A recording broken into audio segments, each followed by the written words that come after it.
Hello everybody and welcome to this short video with myself and Liz Walker. Liz is very kindly supported by Pearl Flutes, and so thank you to them for supporting this series. And in this particular video, Liz, we're going to look at your signature exercise, which is a bit of a finger buster and gets you moving. So a bit of everything, isn't it? What's the sort of theory behind this one? It's the simplest exercise ever. Nobody needs the music. You can do it easy peasy, but in it, you're going to help yourself to subdivide rhythms, which is one of those things that is essential as musicians. We all know that.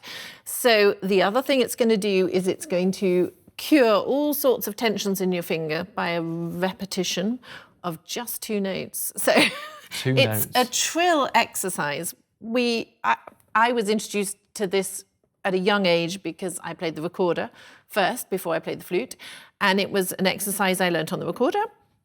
And it stuck with me just because in doing it, I've noticed such an improvement in finger dexterity. And because the way I've set the exercise out is that you play a trill. I'm going to do it in G major, but you can do it in any key you fancy. And the idea is that you start on G, so your trill will be A to G, and that finger that you need to move to make the trill, you'll do in quavers, triplets, semiquavers, sextuplets, demi-semiquavers, and then you move on to the next one, which will be A, so the trill is B-A, and you go through the scale that way. Okay. Sounds fun, doesn't it? Yeah, just brace yourselves, everybody. No, so you pick a scale and you'll work through from the root to, back down again. Exactly. Yeah. Okay, fab. So whatever your favourite scale is. And you only have to do one octave to begin with. Okay. So it's, it's really easy. Okay. I like the way when you said demi-semiquavers, you said that really quickly as well. Demi-semiquavers.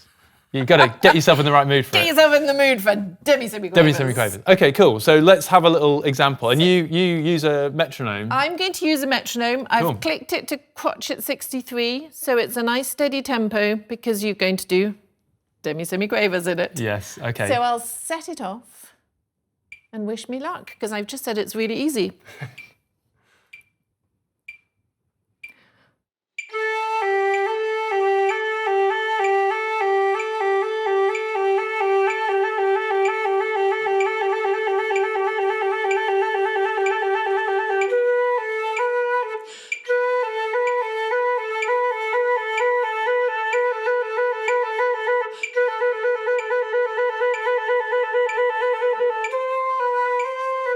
So on and so forth. There you go. Yes. Okay. So it's really good. It gets the.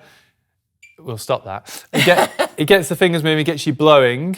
Yes. And that metronome is really important, I suppose, is to keep everything. To keep it on all track. structured and to really think of those subdivisions: quavers into triplets, into semiquavers, into sextuplets.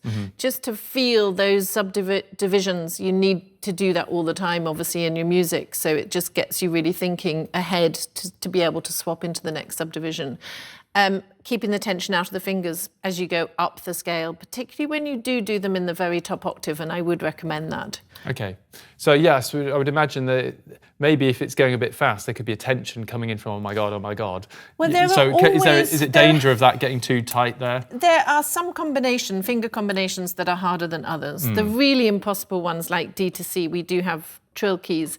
And then it's a case of actually slowing that down. Yes, easy to rush them. Easy to rush those. And actually I tend not to go on to a trill fingering until it gets to sextuplet demi-semiquavers, because otherwise you're going to be in trouble.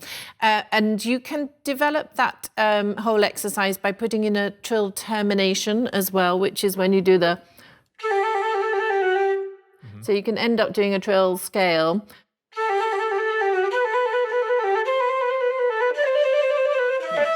And you can build that the same way. So there's two ways of doing it, one without the termination and one with termination, so that when you get to your Mozart flute concerto, you're sorted. Exactly, and your neighbours are going to love you. Yes, it's not the most interesting exercise, sorry about that. No, but that's life. You've got to put the work in, haven't you, as well, sometimes? Just occasionally, yes. Yeah. Fab. Okay, well, thank you very much. I hope you've enjoyed that. It's plenty to go away and practice. And if you'd like to send in your own video of you doing that through all scales, that'd be splendid. We'll feature you accordingly.